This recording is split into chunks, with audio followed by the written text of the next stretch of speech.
నమస్తే, welcome to Telugu రాజ్యం. ప్రస్తుతం మనతో పాటు ఉన్నారు సీనియర్ జర్నలిస్ట్ భరద్వాజ గారు ఉన్నారు. సార్ నమస్తే. నమస్తే. ముఖ్యంగా జూబ్లీ హిల్స్ ఉప ఎన్నిక మీదనే త్రిముఖపూర్ నడుస్తున్న పరిస్థితి, ఇటు కాంగ్రెస్, బీఆర్ఎస్, బీజేపీ. ఇప్పుడు ముఖ్యంగా ఏంటంటే బీఆర్ఎస్ ఆయుధం ఏంటంటే హైడ్రా. మళ్ళీ మీరు జూబ్లీ హిల్స్ ఉప ఎన్నికలో కాంగ్రెస్ పార్టీని గెలిపిస్తే మన కుక్కటిపల్లి వచ్చింది హైడ్రా, ఇవాళ జూబ్లీ హిల్స్కే వస్తుందని చెప్పేసి కూడా కేటీఆర్ ఈ హైడ్రాని ప్రజల్లో బలంగా తీసుకెళ్తున్నారు. ఇప్పుడు ముఖ్యంగా ఏంటంటే హైడ్రా అనేది పెద్ద కాంగ్రెస్ పార్టీకి తలనొప్పిగా మారింది అనేది చర్చ. హైడ్రా వల్ల కాంగ్రెస్ పార్టీ ఓడిపోతుంది అనేది ఇంకో చర్చ. సో మీరేం చెప్తారు? హైడ్రా కాంగ్రెస్ పార్టీని ఇబ్బంది పెట్టే దిశగా వెళ్తుందా అంటే ఏం చెప్తారు సార్? ఇప్పుడు హైడ్రా అంటే ఏమిటి, ఏం చేస్తోంది? హైడ్రా మోటో ఏంటి? ప్రభుత్వ ఆస్తుల పరిరక్షణ, అంతే కదా? అవును. ప్రభుత్వ ఆస్తులను ఎందుకు పరిరక్షించాలి అంటే కార్పొరేట్లకు ఇవ్వటం కోసం పరిరక్షించాలి. ఎందుకు కార్పొరేట్లకు ఇవ్వాలి అంటే ప్రభుత్వాలు ఎందుకున్నాయి? ఇప్పుడు ఏ ప్రభుత్వం అయినా ప్రభుత్వాలు కార్పొరేట్లని ఫెసిలిటేట్ చేసే ఏజెన్సీలుగా మారిపోయి దాదాపు 35 సంవత్సరాలు అయిపోయింది. కేంద్ర ప్రభుత్వ బడ్జెట్ డిజిన్వెస్ట్మెంట్ స్కీమ్తో నడుస్తోంది అని కేటీఆర్కి తెలియంది కాదు. వారి హయాంలో కూడా ప్రైవేటైజేషను, లిబరలైజేషను, గ్లోబలైజేషను, ఎల్పిజి నడిచింది. నడవకుండా ఏమీ లేదు. ఇప్పుడు ఏ ప్రభుత్వము ఇంకో ప్రభుత్వానికి భిన్నంగా ప్రవర్తించడం లేదు. ఇది వాస్తవం. ఈ వాస్తవం ఓటర్లు తెలుసుకోవాలి. నీతి ఆయోగ్ అని ఏదైతే కేంద్ర ప్రభుత్వం చెప్పిందో దాన్నే ఇక్కడ హైడ్రా అంటున్నాడు ఈయన రేవంత్ రెడ్డి.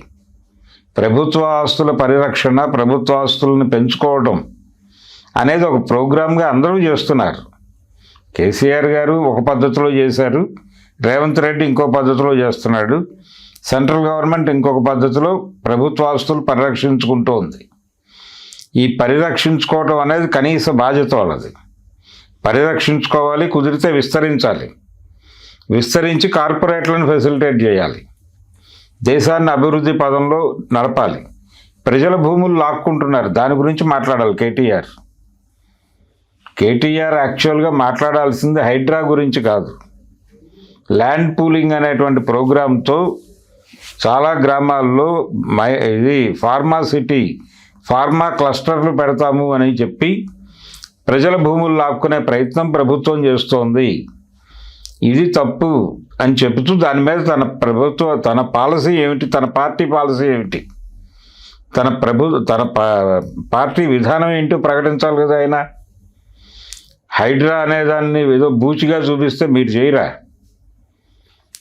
మీ ప్రభుత్వం వచ్చాక మీరు ఈ గ్లోబలైజేషన్, లిబరలైజేషన్, ప్రైవేటైజేషన్కి వ్యతిరేకంగా వ్యవహరిస్తారా? కార్పొరేట్లకు వ్యతిరేకంగా వ్యవహరిస్తాం అని మీరు చెప్పగలరా? ఒక ప్రకటన చేయగలరా అని జనాలు అడిగితే ఏం సమాధానం చెప్తాడు ఆయన? ఇదేంటంటే గొంగట్లో అన్నం తింటూ వెంట్రుకలు ఏరటం. అందుకని రేవంత్ రెడ్డి కాంగ్రెసోడు, ఆయన ఈ లిబరలైజేషను, ఈ గొడవంతా బీజేపీ ప్రోగ్రాము ఎన్డీఏ గవర్నమెంట్ చేస్తోంది అని కొంతమంది మాట్లాడుతున్నారు. అది తప్పే. అందరూ చేస్తున్నారు, ఎవరు తక్కువగా దీనిలో.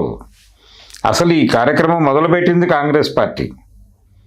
భారతదేశంలోకి లిబరలైజ్డ్ ఎకానమీ తీసుకొచ్చింది కాంగ్రెస్ పార్టీ 90 దశకం ప్రారంభంలో తీసుకొచ్చారు. పివి నరసింహరావు చేతుల మీదుగా మన్మోహన్ సింగ్ గారి నాయకత్వంలో వచ్చింది. అది వచ్చిన దగ్గర నుంచి అభివృద్ధి అనేటువంటి దాని అర్థం మారిపోయింది. అభివృద్ధి అంటే పెట్టుబడులు తీసుకురావటం, పరిశ్రమలు పెట్టించటం, ఆ పరిశ్రమలకు భూములు ఇవ్వటం, ఆ పరిశ్రమల్లో ఉద్యోగాలు కల్పిస్తామని చెప్పడం.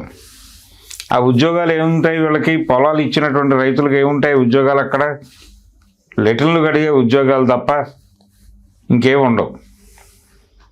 పైకానాలు క్లియర్ చేయుట, తలుపులు తీయుట, టేబుళ్ళు తుడుచుట, ఇలాంటి ఆఫీసు బాయ్, ఇలాంటి ఉద్యోగాలు మాత్రమే వీళ్ళకి దొరుకుతాయి స్కిల్డ్ పేరుతో. కాబట్టి ప్రజల పరిస్థితి ఎవరైనా ఆలోచించారా? కాంగ్రెస్ పార్టీ ఆ రోజున మొదలుపెట్టినప్పటి నుంచి జరుగుతోంది ఇదే. చాలా ప్రాంతాల్లో చాలామంది జనాలు నిర్వాసితులు అయిపోయారు, భూములు కోల్పోయి. ఇప్పుడు అమరావతిలో చంద్రబాబు గారు చేస్తోంది అదే. సో ఇది ఒక ప్రోగ్రామ్గా జరుగుతోంది భారతదేశంలో 35 ఏళ్ల నుంచి జరుగుతోంది. ఈ రోజున జరుగుతున్న వ్యవహారం కాదు. మరి అప్పటి నుంచి జరుగుతున్న కార్యక్రమానికి వ్యతిరేకమైన స్టాండ్ ఏమన్నా బీఆర్ఎస్కు ఉందా? మీరు హైడ్రాని నిలదీస్తారు, హైడ్రా గురించి ప్రజలందరూ బీఆర్ఎస్ కోట్లేస్తారు, ఇవన్నీ పిచ్చి మాటలు. జనాలకి స్పష్టంగా తెలుసు ఎవరేమిటో. కాంగ్రెస్ పార్టీ అనేది తెలంగాణలో కాంగ్రెస్ పార్టీలా కనిపిస్తోంది, కానీ రేవంత్ రెడ్డి గారి సిస్టంలో ఆయన హార్డ్వేరు కాంగ్రెస్ ఏమో కానీ సాఫ్ట్వేర్ బీజేపీనే. ఆయన ఎప్పుడూ కేంద్ర ప్రభుత్వానికి వ్యతిరేకంగా మాట్లాడిన సందర్భాలు చాలా తక్కువ. అది కూడా చాలా పద్ధతిగా విమర్శిస్తాడు తప్ప ఎక్కడ అగ్రెసివ్గా వెళ్ళడు ఆయన. ఇంత సిస్టమేటిక్గా ఎందుకుంటాడంటే దీన్ని కాదనే పరిస్థితి ఎవరికీ లేదు. భారతదేశంలో ఈ మధ్య చంద్రబాబు గారు ఒక జ్ఞానాన్ని ప్రపంచం మీద వదిలాడు. జవహర్లాల్ నెహ్రూ అనేవాడు సోషలిస్టు, ఫ్యూడల్ సోషలిస్టు అని ఒక పదం వాడాడు ఆయన. ఈ పదం నిజానికి మార్క్సిస్ట్ లిటరేచర్లో ఉంది. ఆయన తెలిసి వాడాడో తెలియక వాడాడో కానీ వాడేశాడు. ఎవరిని ఉద్దేశించి? జవహర్లాల్ నెహ్రూ గురించి చంద్రబాబు గారు. ఆయన ఫ్యూడల్ సోషలిస్ట్ అన్నాడు. మార్కెట్ ఎకానమీలోకి ఆ రోజునే ప్రవేశించుంటే మనం ఈ పాటికి సింగపూర్ని మించి ఉండేవాళ్ళం అన్నాడు. అంటే ప్రైవేటైజేషను, లిబరలైజేషన్ ఇవన్నీ చేయటం పద్ధతే అని చెప్పాడు ఆయన. మీరు బీఆర్ఎస్ అధికారంలో ఉండగా కూడా చేసింది అదే. అందుకని ఎవరు అతిథులు కాదు. అతిథులు అయి ఉంటే ఆ ప్రకటన చేయాలి దమ్ముంటే. మేము ఆర్థిక సరళీకరణలకు వ్యతిరేకము అని ప్రకటన చేసి అప్పుడు మాట్లాడమనండి. అంతే తప్ప ఊరికనే హైడ్రా గురించి మాట్లాడితే జనాలు ఏదో ఓట్లేస్తారు అనేది భ్రమ. కాంగ్రెస్ పార్టీ ఇలాంటి గొడవలు వదిలిపెట్టి వేరే పద్ధతిలో చేసుకుంటూ వెళ్ళిపోతోంది. ప్రస్తుతం అక్కడ కాంగ్రెస్ అభ్యర్థి గెలిచే ఛాన్స్ అయితే కనిపిస్తోంది. ఇవేవి జనాల్లో వర్కౌట్ అవ్వవు. కేటీఆర్ గారు చెప్తున్న ఈ దూకుడు ప్రకటనలు, యాక్టివ్ అపోజిషనల్ స్టేట్మెంట్లు ఇవేవి జనాన్ని మొబలైజ్ చేసి అక్కడ వాళ్ళకు అనుకూలంగా మలుస్తాయి అనుకోవడం భ్రమ. అలాంటిది ఏదో జరుగుతుందని నేనైతే అనుకోవడం లేదు. అసలు హైడ్రా ఇవన్నీ టాపిక్కే కాదు.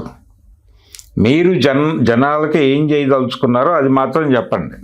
మీకు సాధ్యం కాని విషయాలు మాట్లాడద్దు. సాధ్యం కాని విషయాలు మాట్లాడిన వాళ్ళు ఎవరిని ప్రజలు క్షమించటం లేదు అనే స్పృహ ముందుగా కాంగ్రెస్ పార్టీకి ఉండాలి, లోకల్ నాయకులకు ఉండాలి. జాతీయ స్థాయిలో పరిస్థితి ఏంటనేది వాళ్ళు నెమ్మదిగా అంచనా కట్టుకుంటున్నారు. లోకల్గా అయితే కాంగ్రెస్కి అనుకూలంగా జూబ్లీ హిల్స్ ఎన్నికల రిజల్ట్ ఉండే ఛాన్స్ అయితే కనిపిస్తోంది. 100% కరెక్టే అని చెప్పడం లేదు. కానీ నిన్న జగ్గారెడ్డి కూడా కొన్ని వ్యాఖ్యలు చేశారు. హైడ్రా వల్ల కాంగ్రెస్ పార్టీ ఓడిపోతుందనే భావనకైతే ఆయన వచ్చారు జగ్గారెడ్డి. హైడ్రా వల్ల జనాలు నష్టపోయారు, నిజమే. దాన్ని ఎవరు కాదని అంటలేదు.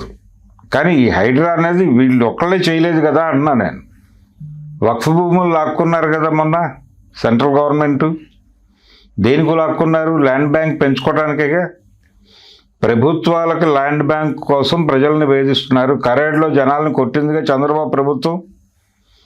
అన్ని ఎకరాల్లో రైల్వే స్టేషన్ అవసరమా అని అడిగినందుకు కొట్టారు కదా వాళ్ళని. ఎందుకు కొట్టారు? మరి జనాలు సఫర్ అవుతున్నారు అన్ని చోట్ల. ఒక హైడ్రా గురించి మాట్లాడటం ఏంటి కామెడీగా? ఆర్థిక సరళీకరణల నేపథ్యంలో ఏర్పడిన వ్యవస్థే హైడ్రా. ఆర్థిక సరళీకరణలు అనేవి తప్పు అనేది మీ ఉద్దేశం అయితే ప్రకటించండి, దాని మీద యుద్ధం చేయండి. అంతే తప్ప ఏదో గవర్నమెంట్ తీసుకున్న ఒక పాలసీ గురించి ఆవేదన పడి గొడవ పడి ప్రయోజనం లేదు.